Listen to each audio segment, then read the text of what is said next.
you think bad things. You just do. You know, four-legged frogs, six-eyed raccoons, that sort of thing. But Alan Morris, who we call Horntagger with the North American Wildlife and Habitat Group, has a thing called a Chernobyl Raccoon Egg. And I saw a picture of it and I thought, well, that's pretty cool. But don't play with it. It might not be good for you. Alan, welcome to the show. How are you doing? I'm doing okay. I've never even heard of one of these before. Are they new? Yes, I brought them out to the public December 11th of 2022. So very recently in the midst of history. So it shines green like it's radioactive. Yeah, it's made to glow in the dark so that at night it draws the raccoons closer to the trap. All right. Now, all the wildlife lovers are like, why would you want to do that to a raccoon? Because they are menacing little jerks. Well, we've got multiple things going on. We went from, there's no fur trade, so we've gone from 4 million raccoons sold at market to under 100,000. Mm-hmm. And when you add something, you take something away, and ground nesting birds are suffering greatly. We're at an 80-year low with quail, or a 20-year low with turkey. Whippoorwills are starting to, you don't hear them. I love whippoorwills. Even sea turtles in Florida, the number one nest predator is raccoon, including your chicken houses.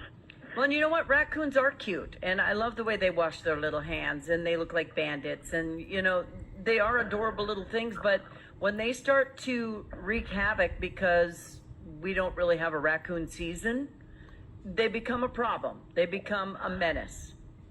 Well, we do have a trapping season, and we have to go by that trapping rules unless they're a nuisance to your chicken house. Then you can trap, get permission to trap during that time. Don't mess with my chickens. Don't be messing with my chickens. That's where we get eggs. Yeah, we want. So the Chernobyl Raccoon Egg is made to sit on top of a dog-proof trap, which is made to catch raccoons, possums, skunks. It keeps the water out. It keeps the water out of your trap, which would be a good day for this.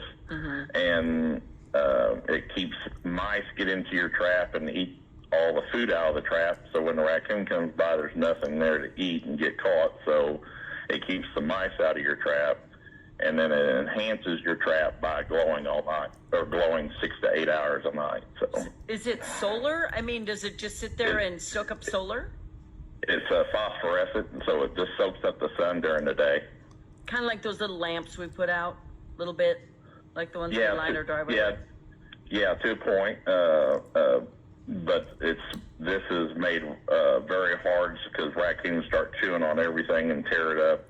So this is made to resist a raccoon's torment towards the egg. So how do you know these traps are dog-proof? Dogs can't get in them? That's what they are.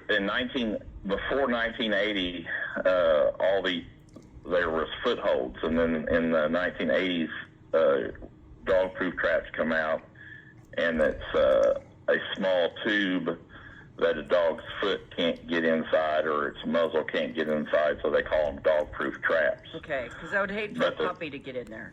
Yeah, but at the same time, 100 years of trapping history, including Grandpa and the Red Fern Grove, said that you should use something shiny to attract a raccoon. Okay. So whenever the dog proofs come out, all that history was lost. So all I've done is brought history back and give a 360 shiny object for the raccoon to get near the trap, and then go from there. So explain it to me then. Is it a poisonous egg where it eats it and it dies, or do you just trap all it is to enhance your trap. It is made. 75 years of research shows that the number one nest predator is the raccoon. So we're using the egg as an attractant eye appeal. Okay. Mm-hmm. The glow is so that the raccoon can see it at a distance. Okay. And all it does is take the egg off and then goes into the trap. The egg has nothing to do with the raccoon physically getting caught. Yeah, so when people hear this, they're like, you're going to put radioactive eggs out for raccoons? No, it's not really what's happening. The Chernobyl is because It glows in the dark. it glows green. Yeah, So that's funny. All right. Well, funny, not funny. I mean, I hate for raccoons to get hurt, but dang, they are pesky little critters. Well, you know what the worst thing you can do to wildlife is failure to manage it. Yeah. And that's where we are in the world. Just like doesn't matter if it's predator or prey, you can't let the overpopulation of the animal because it affects all the other animals around it. Okay, listener question: what do you do with the raccoon when you trap it?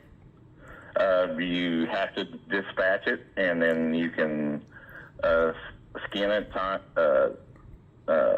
the fur, and use it for your house, or people make hats and coats and all sorts of things over the years. Yeah, there's a guy named, what was his name? The guy with the raccoon hat. How come I can't think of his name?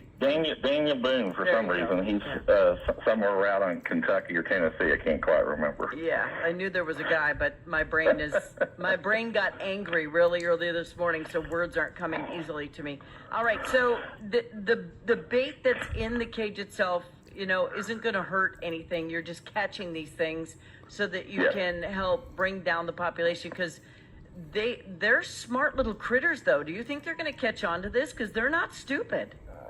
Oh, no, because this is the only one-time event for them. Oh. Sorry. You can't remember something if you ain't around the next time to remember it. So I'm sorry for that being so funny to me. I apologize to raccoon lovers. Oh, the screw around, find out raccoon farm. He found out. That's right. That's right. All right. So, he tried that in a small town and went home in a skin bag. All right. So since December, I have put 500 over 500 raccoon eggs out there, 4 different states, to over hundreds of people. So you could literally fur cover your entire house with that thing at this point. Well, I did have a short funny story. A professional trapper did have bought some eggs, and he went to look for his eggs in the house, and he can't find them, and the little girl put them up in a room so she would have night lights. That's not a bad idea, because they're not poisonous. Lights are the big trend right now. Everybody wants lights in their bedroom. So where do people get the Chernobyl Raccoon Egg? You can go to North American Wildlife and Habitat's Facebook or website, or you can Google Chernobyl Raccoon Eggs. And oddly enough, my brothers, I got bit by a raccoon when I was a kid, so I'm scared to death of them. They captured one, named him Bandit, and made a pet out of him, and then said, pet him, he's nice. So my dumb little 5-year-old self reached in the cage and got bit, and then I had to go get checked for rabies. Well, sure, distemper and rabies are bad. Yeah. So they're not pets, folks. They are adorable. Wildlife aren't pets. No, so stop trying to make them pets, because it doesn't work that way. So is there any chance that another animal could get caught up in this? Because people are now worried that other animals you don't want to come across, like a skunk or something, is going to get in there. Well, it is made to target skunks and possums. That's what the dog proofs are made for. Okay. What it does prevent is, with the egg on top, it prevents any cats from getting in it. Okay. Yeah, don't hurt my kitty cats. Don't do that. But, if you get a possum in there, are possums a real big problem? Because, they eat the kind of bugs I don't want in my yard. Possums do not eat ticks. That is a lie. Told the people. That is a lie being perpetuated on Facebook ad nauseum right now. Yes, they actually disperse more ticks than they eat. Deer eat as many ticks off of each other's ears as a possum does. No, that is a falsehood. Why do ticks exist? I don't know. Can you come up with a tick trap? That would be great. No, I haven't come up with that. So yeah, do that next. So, did you create the Chernobyl Raccoon Egg? Yes, I started doing research on predation of nests back in 2021, and have in 2021 started testing different versions. And then a top biologist asked for a sample. He tested it, sent me an email, said, keep going, you're on to something. Okay. And so and these that's where it's going from there. Are you selling them worldwide now? Do you have a website? What are you doing with them? Yes, I was selling to anyone that wants to enhance their trapping. Are they expensive? No, they're $6.75 a piece. Okay. You know what? You know where my ridiculous brain is going? To nighttime Easter egg hunts. Yes, and that was one of the original things in my head was how could I had to overcome the night, and I had to make it look like an egg. Yeah. And that was the two things that I had to overcome. It's kind of like, you know, if you've ever had an ostrich farm, and God bless you if you have, because what a nightmare. But they will pick your jewelry off your ears. They will pick anything shiny. And if you find out what an animal is attracted to, then you create a trap that lures them in. And for raccoons, it's eggs. Because you were taught this in school, in the absence of light, there is no color. Right. So at nighttime, unless there's a moon out, you can't see the trap. And the only thing you can hope for is the right wind direction. Well, this overcomes the wind direction because 360 degrees, it has a glow.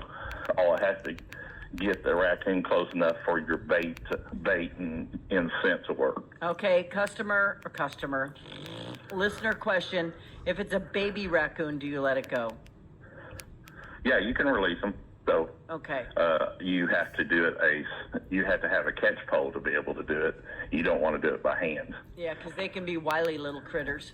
They'll rip your wrist apart. Yeah, I got bit. I know. They're fun. They're so much fun. So, you know, the little box trick that people saw with the stick up in the air with the trap in there, and then they hit the stick and it falls on them. That's really not a good way to catch people in a snare like that. But this egg and this trap, what does the trap look like? It is a metal basket? Well, it's a metal trap. All the local stores, I could list them off. All the local stores carry dog-proof traps now. They've been out and it's probably the most effective raccoon trap ever made. Okay. And because some raccoons are pretty big. Yes. Well, here in this part of the Missouri, you're looking at 20 pounds under. In the north, you're looking at 40 pounds. Yeah, because the one that bit me was as big as a dog. It was huge. All right. Yeah, they're bigger up north. And if you've ever had one have babies under your front porch and you try to get them out, that is a whole special kind of hell. That is unbelievably dangerous for you and your family. You don't want them under there. You just don't. Well, the turkey population is hurting because of them. The quail population has been hurting. The whippoorwills, which is a non-game species, has been hurting. So either we're going to be part of the solution or we're going to be part of the problem. Right. Now, he's just selling the eggs, not the traps. You'll have to go get the traps yourself. But if you buy one egg, it's going to, recycle. You're going to be able to use it for quite a while. It's made to keep going. So when Fred comes out looking for Ethel, you can get him too. My goal is you never have to replace the egg. You just have to buy more for more traps. How big is it? Is it like a regular egg? Yep, just like a regular egg. I find this fascinating. I'm not sure why. And the raccoon will physically, the original test that I did, raccoons have attention deficit disorder. They will smell the egg, but it doesn't have an egg smell because they can smell the yolk inside of an egg. So they see a little cricket, they go over and feed on the cricket, they look back up and go, oh, there's an egg, and physically will go smell the egg in less than a minute. Okay. So they're basically like a dog squirrel. Yeah, they do the same thing. Got it. All right. So how do they get a hold of you to order one of these again? They can go onto the website, North American Wildlife and Habitat, and just click on the Chernobyl Raccoon page, and it's at the very top, and send me a message, and we'll go from there. Alan Hornhager Morris, he's out there trying to help you get rid of those little pest raccoons. Whether you agree with it or not, there are a lot of people who want the raccoons off their property so the bird population can flourish. And he had me at turtles, so we're in like Flynn. Alan, thank you for the info and good luck. And thanks for creating this because it is something that's necessary. Thank you. You're welcome. Bye-bye.